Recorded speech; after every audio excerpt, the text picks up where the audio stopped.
Isinara ang ilang bahagi ng EDSA kanina umaga dahil sa ikinasang kilos protesta ng isang grupo sa kanto ng White Plains Avenue, kung saan nagdulot ito ng usad pagong na daloy ng trapiko sa northbound at southbound lanes ng EDSA.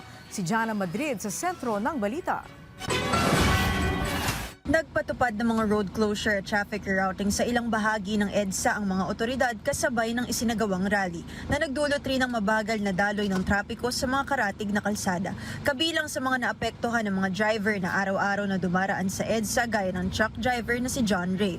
Napilitan siyang gumamit ng mga alternatibong ruta matapos isarang ilang bahagi ng kalsada.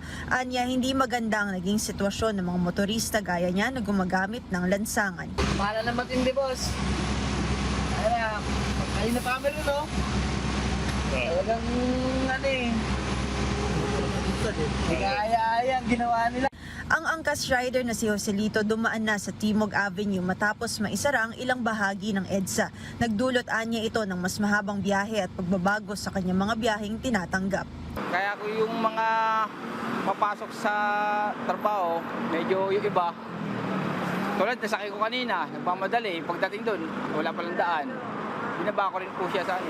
Nakaranas din ng kaparehong sitwasyon ng taxi driver na si Randy. Mas matagal anya ang pag-ikot dahil sa mga rerouting na naging limitado rin ang pagkuha ng mga pasahero. Wala naman problema, mag-rally sila. Pero naman yung i-block nila yung daan. Karapatan nila yan eh.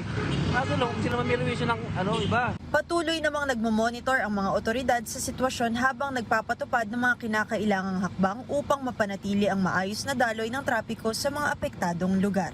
Jana Madrid para sa Bayan.